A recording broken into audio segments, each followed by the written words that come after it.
Hello दोस्तों, नमस्कार। स्वागत करता हूं अपने इस channel study point with LPMS में। दोस्तों, आज हम पढ़ने वाले हैं जाति किसे कहते हैं, जाति व्यवस्था की विशेषताएं और पढ़ेंगे जाति व्यवस्था में परिवर्तन के कारण। तो दोस्तों, आइए आगे हम चर्चा करते हैं इसकी। जाति शब्द अंग्रेजी भाषा के कास्ट शब्द हिंदी रूपांतरण है। ठीक है। कास्ट शब्द पुर्तगाली शब्द भाषा के शब्द कास्टा से बना है, जिसका अर्थ होता है प्रजातिक नस्ल, प्रजाति, नस्ल या जन्म। ठीक है। कास्टा शब्द का अर्थ क्या है? प्रजाति, नस्ल या जन्म। इस प्रकार जाति एक प्रजाति है या जन्म पर आधारित समूह है। जाति शब्द में व्युत्पत्ति संस्कृति शब्द जाति से हुई है, जिसका अर्थ है जन्म लेना, अर्थात जन्म से जाति का निर्धारण होता है। इस प्रकार सामान्य अर्थ में जाति जन्म पर आधारित समूह का नाम है। कतिपय समाजशास्त्रियों और विद्वानों ने जाति व्यवस्था को निम्नांकित शब्दों में परिभाषित किया है। अब हम इसको देखते हैं।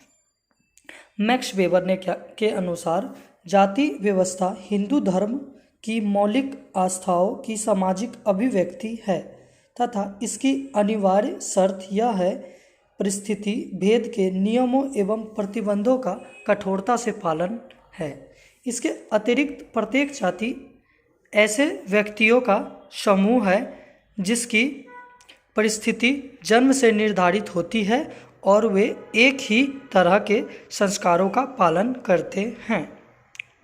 अगला, हर्बर्ट रिजले के अनुसार जाति परिवारों या पारिवारिक के समूहों का एक संकलन है जिसका एक ही नाम होता है, जो एक काल्पनिक पूर्वज मानकर या देवता हो सकता है से अपनी वंश परंपरा की उत्पत्ति का दावा करता है, जो सामान्य जन्मजात वंश परंपरागत व्यवसाय को करता है और जिसे उन लोगों द्वारा एक सजातीय समुदाय माना जाता है जो इस तरह के निर्णय अथवा मत देने के अधिकार हैं। अगला, हट्टन ने रिजले की परिभाषा की आलोचना करते हुए कहा है कि काल्पनिक पूर्वज का संबंध गोत्र से होता है, न कि जाति से। विस्तृत जाति का कोई काल्पनिक पूर्वज नहीं होता। फिर भी रिजले की परिभाषा की अन्य बातें जैसे समान व्यवसाय, सजातीय समुदाय तथा एक नाम सही है। हट्टन के अनुसार जाति एक ऐसी अवस्था है जिसके अंतर्गत समाज अनेक आत्म केंद्रित और एक दूसरे से पूरी तरह पृथक इकाइयों अथवा जातियों में विभाजित होता है। इन इकाइयों के बीच पारस्परिक संबंध ऊंच नीच के मापदंडों द्वारा निर्धारित होती है। अगला टॉपिक है जाति व्यवस्था की विशेषताएं क्या है। अब इसको हम देखते हैं। तो श्री N.K. दत्त जो हैं ने जाति व्यवस्था की परिभाषा न देकर इनकी निम्नलिखित विशेषताओं का उल्लेख किया है। विवाद तथा खान पान पर प्रतिबंध, जाति व्यवस्था 2 में। 3 में जातियों के बीच परिस्थिति एवं भेदभाव। 4 जाति जन्म पर आधारित। 5 ब्राह्मणों की विशेष प्रतिष्ठा।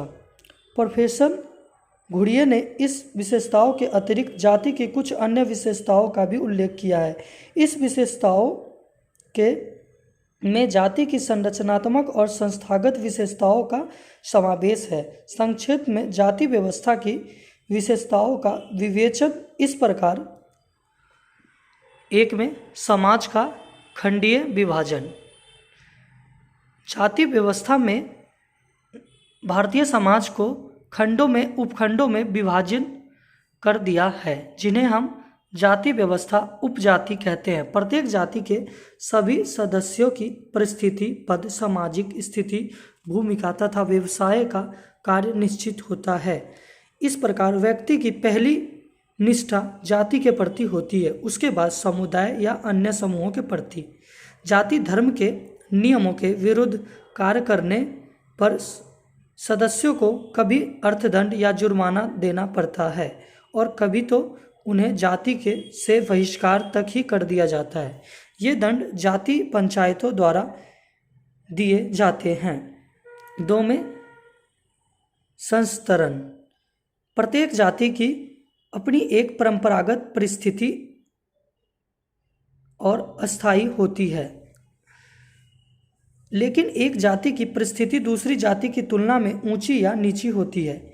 इस प्रकार जाति समूहों की परिस्थिति एवं सामाजिक स्थिति में स्पष्ट भेद होता है। उदाहरण के लिए भारतीय समाज में ब्राह्मण की प्रतिष्ठा और समाज स्थिति सबसे ऊंची है, जबकि शूद्र एवं अछूत जातियों की सबसे नीची। इस व्यवस्था को इस संस्करणमूलक व्यवस्था कहते हैं। क्या कहते हैं? संस्करणमूलक व्यवस्था।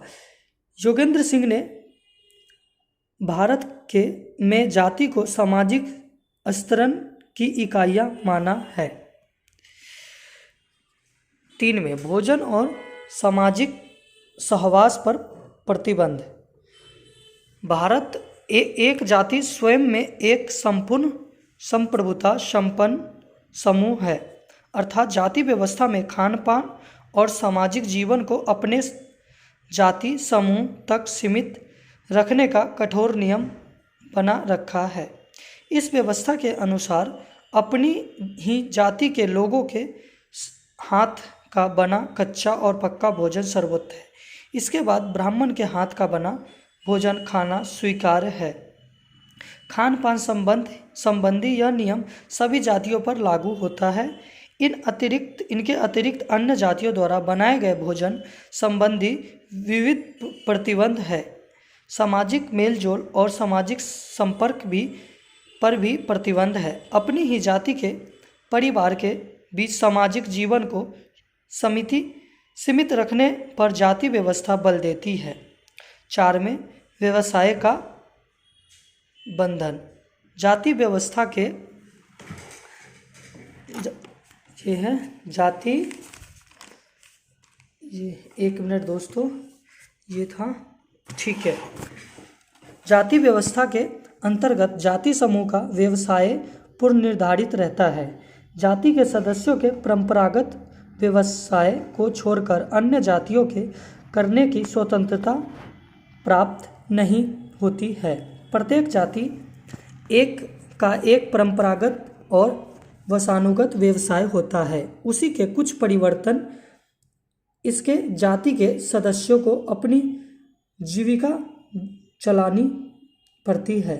उदाहरण के लिए ब्राह्मण का व्यवसाय पुरोहित करना, लोहार का व्यवसाय लोहा के औजारों का निर्माण करना है।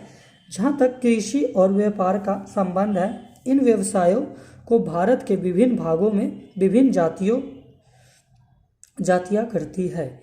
इन्हीं व्यवसायों में जातियों और व्यवसाय संबंधी कुछ स्वतंत्रता है, लेकिन कुछ व्यवसायों को अपवित्र माना गया है, जैसे चमड़े का काम करना, सफाई का काम करना। इन व्यवसायों को निम्न जातियों ही करती है, लेकिन विगत 200-300 वर्ष से जातियों के व्यवसायों में निरंतर परिवर्तन हो रहा है। 5 में विवाह संबंधित प्रतिबंध। जाति व्यवसाय का एक महत्वपूर्ण और कठोर नियम यह है कि जाति के सदस्य विवाह संबंधित अपनी ही जाति या उपजाति में स्थापित कर सकते हैं। इस नियम का उल्लंघन करने वाले व्यक्ति को जाति पंचायत दंडित कर सकती है। वेस्टरमार्क ने विवाह संबंधित इस प्रतिबंध को जाति व्यवस्था का सार तत्व बताया है और इसलिए जाति को एक अंतर्विवाह समूह कहा जाता है। 6 में देखते हैं जातियों में भेदभाव। जाति व्यवस्था के अंतर्गत जातियों के बीच अधिकारों और सुविधाओं का प्रबल भेदभाव होता है। ब्राह्मणों को विशेष सामाजिक और धार्मिक अधिकार प्राप्त होते हैं। एक ब्राह्मण दूसरे ब्राह्मण को प्रणाम कर सकता है, परंतु दूसरे सभी जातियों को पहले ब्राह्मण को ही प्रणाम करना आवश्यक है। ब्राह्मण आर्थिक दृष्टि से धनी या निर्धन हो सकता है, परंतु उसकी सामाजिक स्थिति सर्वोपरि मानी जाती है। धर्म के मामलों में ब्राह्मण को यज्ञ अनुष्ठान या धार्मिक रीति रिवाज संपन्न करने का विशेषाधिकार प्राप्त है। दूसरी ओर शूद्रों और अछूतों को सामान्य सामाजिक अधिकारों और सुविधाओं से वंचित रखा गया है। अछूतों को वेद पढ़ने, शिक्षा ग्रहण करने तथा मंदिर में जाने का अधिकार नहीं है। दक्षिण भारत में तो शूद्रों की छाया से भी द्विज दूर रहने की चेष्टा, ये जो है द्विज है जो ये दूर रहने की चेष्टा करते थे। इस प्रकार परंपरागत सामाजिक व्यवस्था के अनुसार कुछ जातियों को विशेषाधिकार प्राप्त है और कुछ सामाजिक तथा धार्मिक अधिकारों से वंचित है।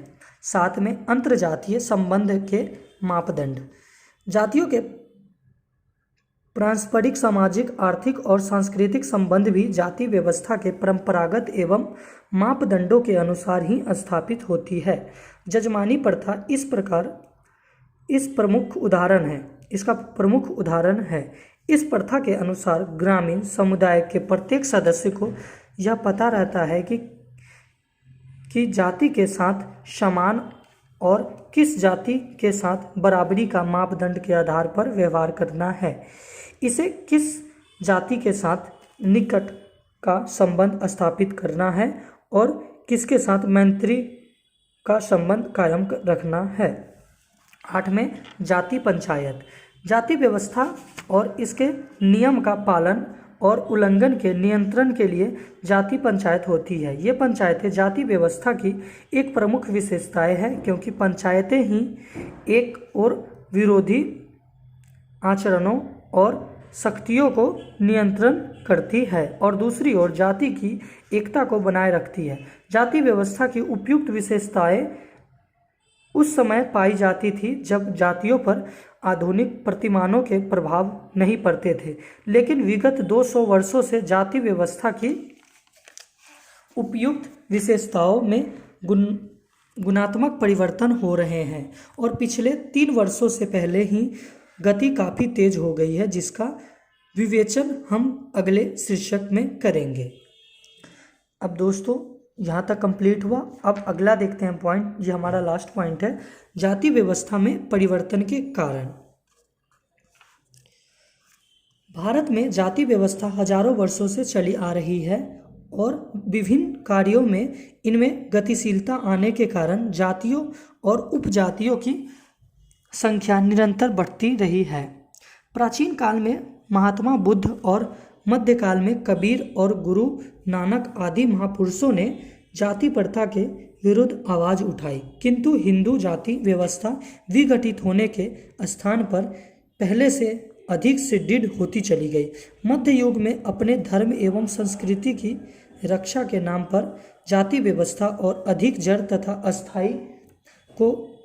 अस्थायी हो गई और जाति संबंध विभिन्न प्रकार के अंधविश्वासों से भारतीय जनसमूहों को जाति के संबंध में जकड़ दिया। लेकिन 19वीं शताब्दी में जब भारत पाश्चात्य सभ्यता और संस्कृति के संपर्क में आया, तभी से निरंतर जाति व्यवस्था की संरचना, मूल्यों, संस्कारों तथा जातीय प्रथाओं में परिवर्तन होना आरंभ हो गए। यह प्रक्रिया निरंतर तीव्र गति धारण करती जा रही है।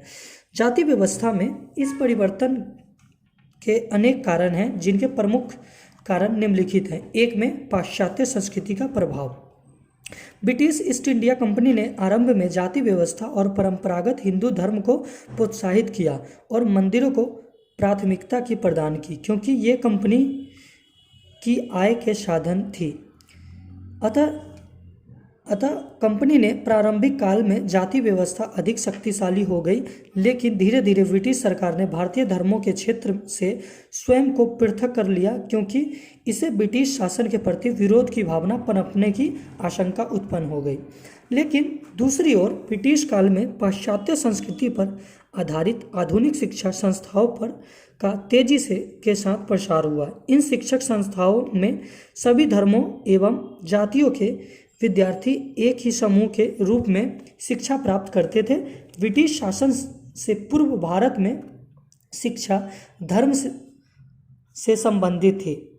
पीड़ित अथवा मुल्ला बच्चों को शिक्षा प्रदान करते थे, लेकिन पाश्चात्य संस्कृति के प्रभाव के कारण शिक्षा ग्रहण करने का द्वार सभी के लिए खुला गया, जिससे विभिन्न जातियों को एक ही समूह के अंतःक्रिया करने का अवसर प्राप्त हो गया।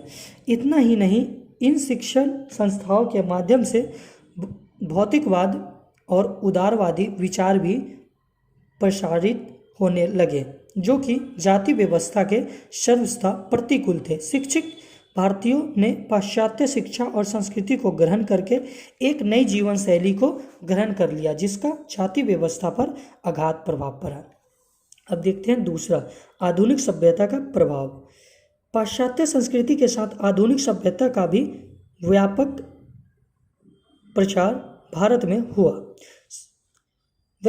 ये जो वैज्ञानिक आविष्कारों, मशीनों एवं तकनीकियों का उपयोग भारतीय समाज के विभिन्न क्षेत्रों में होने लगा, जिसके फलस्वरूप श्रम संबंधित नए प्रतिमान स्थापित हुए और श्रम की योग्यताएं बढ़ाने लगी। आधुनिक सभ्यता के अंतर्गत सभी जातियों के कुशल कारीगरों का महत्व बढ़ गया। यह प्रवृत्ति जाति व्यवस्था के भौतिक सिद्धांतों की प्रतिकूल थी। 3 में नवीन आर्थिक व्यवस्था। ब्रिटिश शासनकाल के औपचारिक पूंजीवाद व्यवस्था का प्रचलन शुरू हुआ। बाद में यह व्यवस्था राष्ट्रीय पूंजीवादी व्यवस्था के परिवर्तित हो गई।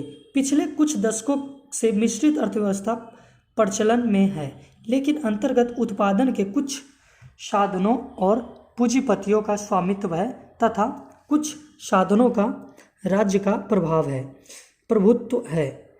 इस प्रकार आधुनिक भारत की इस नई आर्थिक व्यवस्था में उत्पादन, उपभोग, वितरण एवं विनिमय की प्रक्रिया जाति के आधार पर न चलकर स्वतंत्र कुशलता, दक्षता एवं प्रतिस्पर्धा के सिद्धांत पर चल रही है, और यह व्यवस्था जाति व्यवस्था में नियमों से मेल नहीं खाती। 4 में आत्मनिर्भर ग्रामीण व्यवस्था तथा ग्रामीण समुदाय का विघटन। भारतीय सामाजिक क्षेत्रों में स्वावलंबी आत्मनिर्भर ग्रामीण समुदाय की जो दीर्घकालीन परंपरा थी, वह नई आर्थिक व्यवस्था के कारण प्रायः पूरी तरह से विघटित हो गई और आर्थिक क्षेत्र में उसकी भूमिका नाम मात्र भी नहीं रह गई। इस विघटन ने जाति व्यवस्था के आर्थिक आधार के छिन्न भिन्न कर दिया। 5वां देखते हैं, नवीन व्यवसायों का उदय। आधुनिक अर्थव्यवस्था ने भारतीय समाज में बहुत नए व्यवसायों का प्रादुर्भाव कर दिया। आज अधिकांश व्यक्ति अपने परंपरागत जाति व्यवसाय को त्याग कर नए और अधिक लाभकर व्यवसायों को अपनाए जा रहे हैं। आज किसी भी जाति का व्यक्ति वकील, डॉक्टर, इंजीनियर, प्रशासन और शिक्षक बन सकता है। इस प्रकार जाति और व्यवसाय का संबंध आज पूरी तरह से टूट चुका है। 6 में औद्योगिकरण का प्रभाव। जाति व्यवस्था पर औद्योगिकरण का व्यापक प्रभाव पड़ा। आज हम देखते हैं कि बड़े बड़े उद्योग में सभी जातियों के लोग एक साथ और मिलजुल कर काम करते हैं और एक ही औद्योगिक भारतीय वातावरण में अपना जीवन व्यतीत करते हैं। ऐसी परिस्थिति में जाति के भेदभाव की भावना लुप्तप्राय होती जा रही है। 7 में यातायात तथा संचार के साधनों का विकास। ब्रिटिश काल में भारत में रेल, बस और हवाई यातायात के साधनों का विकास हुआ। इसमें लोगों का एक स्थान से दूसरे स्थान पर आवागमन सुगमन हो गया। इससे व्यापार में वृद्धि हुई और लोगों के संपर्क भी बढ़ने लगे। इस प्रकार विभिन्न जातियों के लोग एक ही मंच पर एक दूसरे की पूंजी के लिए एकत्रित होने लगे। यातायात के साधनों के साथ साथ तार, टेलीफोन, रेडियो, बेतार के तार, टेलीविज़न, समाचार पत्र, पत्र पत्रिकाएं आदि द्वारा नए नए विचारों, संवादों, सूचनाओं एवं आदर्शों का प्रचार दूरस्थ स्थानों तक होने लगा, जिसके फलस्वरूप भारतीय जातीय सक्रियता की भावनाओं से मुक्त होने लगी। 8 में नगरीकरण का प्रभाव। यद्यपि भारतीय समाज ग्रामीण प्रधान समाज है और यहाँ की अधिकांश जनता गांवों में निवास करती है, यद्यपि प्रतिवर्ष नगरों की जनसंख्या में तेजी के साथ वृद्धि हो रही है। वर्तमान में नगर शिक्षा राजनीतिक, उद्योगों और संस्कृति के केंद्र बनते जा रहे हैं। आज के नगरीय जीवन में व्यक्ति की स्थिति उसकी योग्यता, व्यवसाय, संपत्ति या राजनीतिक शक्ति के आधार पर निश्चय होती है, न कि जाति से। 9वां देखते हैं, औपनिवेशिक राजनीतिक। ठीक है, ब्रिटिश शासन ने भारतीय जीवन को व्यापक रूप से प्रभावित किया। इस जातियों के एक मूल आधार को ही बल दिया, क्योंकि ब्रिटिश शासनों को के लिए व्यक्ति की समाज की इकाई तथा न कि जाति, राज्य व्यक्ति की राज्य के प्रति आर्थिक एवं राजनीतिक दृष्टि से उत्तरदायित्व हो गया, अर्थात सरकारी टैक्स व्यक्ति को देना पड़ता था, न कि जाति या समुदाय को। व्यक्ति की इस नई परिस्थिति और भूमिका ने जाति के एक अन्य आधार को भी समाप्त कर दिया। 10 में जाति, पंचायत एवं संयुक्त परिवार प्रणाली में परिवर्तन। भारतीय जाति व्यवस्था का पोषक ग्रामीण समुदाय के अलावा जाति, पंचायत और संयुक्त परिवार प्रणाली से भी होता है, लेकिन पिछले कुछ दशकों से अनेकानेक आर्थिक, राजनीतिक और तकनीकी कारणों से जाति पंचायतों का विघटन हो चुका है और संयुक्त परिवार प्रणाली की क्रमशः विघटित होती जा रही है। अतः जाति व्यवस्था में परिवर्तन स्वाभाविक ही है। 11वां टॉपिक देखते हैं, सुधार आंदोलन। 18वीं और 19वीं शताब्दी से भारत में धार्मिक, सामाजिक तथा राजनीतिक सुधार आंदोलनों का जो क्रम शुरू हुआ, उसके कारण भी जाति व्यवस्था में परिवर्तन की प्रक्रिया आरंभ हुई और दिन प्रतिदिन तीव्र होती जा रही है। धार्मिक सुधार आंदोलनों, राजा राम मोहन राय। अब देखते हैं धार्मिक सुधार आंदोलन क्या क्या हुए थे इसका। ठीक है, तो इसमें राजा राम मोहन राय, दयानंद सरस्वती तथा महादेव गोविंद रनाडे, ठीक है, आदि सुधारों ने जाति व्यवस्था के विरोध में अनेक आंदोलन चलाए और इस आंदोलन को तीव्र बनाने के लिए ब्राह्मण समाज, आर्य समाज तथा प्रार्थना समाज जैसी संस्थाओं का निर्माण किया। इन संस्थाओं ने ऊंच नीच की भावना, खान पान के प्रतिबंध तथा ब्राह्मणों की संप्रभुता का विरोध करके जाति व्यवस्था को शिथिल बनाने का प्रयास किया। उसके बाद देखते हैं, पहला देखा धार्मिक आंदोलन, अब देखते हैं दूसरा सामाजिक आंदोलन क्या था। धार्मिक आंदोलनों के साथ साथ भारत में सामाजिक आंदोलन का भी सूत्रपात हुआ। महिला आंदोलन के फलस्वरूप स्त्रियों को समाज में बहुत से अधिकार प्राप्त हुए। पर्दा प्रथा समाप्त हो गई, स्त्री शिक्षा को प्रोत्साहन मिला, दफ्तरों, व्यवसाय, औद्योगिक तथा राजनीतिक क्षेत्र में स्त्रियों का प्रवेश हुआ। इसके फलस्वरूप विभिन्न जातियों के स्त्री पुरुषों के एक ही स्थान पर कार्य करने से जाति के परंपरागत मूल्यों तथा संस्कारों का प्रभाव क्षीण होने लगा और अंतर्जातीय विवाहों ने तो जाति व्यवस्था के प्रभाव को ही समाप्त कर दिया। स्वाधीनता आंदोलन, अब देखते हैं तीसरा आंदोलन कौन सा था, स्वाधीनता आंदोलन। जाति व्यवस्था में परिवर्तन लाने के लिए स्वाधीनता आंदोलन की भूमिका भी बहुत बड़ी है, ठीक है, महत्वपूर्ण रही है। सन 1857 के स्वाधीनता संग्राम में सभी जाति एवं धर्मों के लोगों ने सक्रिय भाग लिया। महात्मा गांधी ने राजनीतिक क्षेत्र में पदार्पण के बाद राजनीतिक आंदोलनों में सभी जातियों की भूमिका महत्वपूर्ण होने लगी। गांधी जी ने हरिजन आंदोलन चलाकर जाति व्यवस्था के आधारों का कुठाराघात किया। गांधी जी ने प्रेरणा पर संपूर्ण भारत में लाखों लोगों ने जाति, धर्म पर एवं भाषा के भेद को भुलाकर सत्याग्रह आंदोलन में भाग लिया। 12 में देखते हैं वैधानिक कानून। ब्रिटिश काल में कुछ ऐसे वैधानिक कानून बने जिनके अनुसार प्रत्येक व्यक्ति कानून और न्याय के समक्ष समान माना गया, चाहे वह ब्राह्मण हो या शूद्र। यह कानून जाति के भेद मूल नियम सर्वथा प्रतिकूल थे। एक दूसरे कानून के अंतर्जातीय विवाह को वैधानिक मान्यता देकर जाति व्यवस्था के अंतर्विवाहिक स्वरूप को नष्ट कर दिया। स्वाधीन भारत में पारित रूप उत्तराधिकार नियम, हिंदू विवाह अधिनियम, विशेष विवाह अधिनियम तथा अस्पृश्यता अपराध अधिनियम ने जाति व्यवस्था के ताने बाने को ही छिन्न भिन्न कर दिया और हरिजनों की नियोक्ताओं को समाप्त करके जाति व्यवस्था की परंपरागत संरचना को ही विघटन कर दिया। भारतीय लोकतंत्र का प्रभाव, ये 13वां पॉइंट है। ठीक है, सन 1947 के बाद भारत में लोकतांत्रिक राजनीतिक व्यवस्था सफलतापूर्वक कार्य कर रही है। इस व्यवस्था के अंतर्गत सभी व्यक्तियों को, चाहे वे उच्च जाति के हो या निम्न जाति के, समान राजनीतिक अधिकार प्राप्त हैं। समान राजनीतिक अधिकार के समान सामाजिक और आर्थिक अधिकार की मांग में भी अभिवृद्धि की है, जो कि जाति व्यवस्था के उन्मूलन में सहायक सिद्ध हो रही है। तो दोस्तों, ये बहुत लंबा वीडियो हो गया, मगर आप बीच बीच में रोक के पढ़ सकते हैं। अब आपको जो अगला टॉपिक आएगा उसमें हम पढ़ेंगे जाति व्यवस्था के प्रतिमानों में परिवर्तन, जाति व्यवस्था का भविष्य। ठीक है दोस्तों, तो आप आराम से पढ़ेंगे और कोई भी दिक्कत हो तो हमें कमेंट करेंगे। Thank you.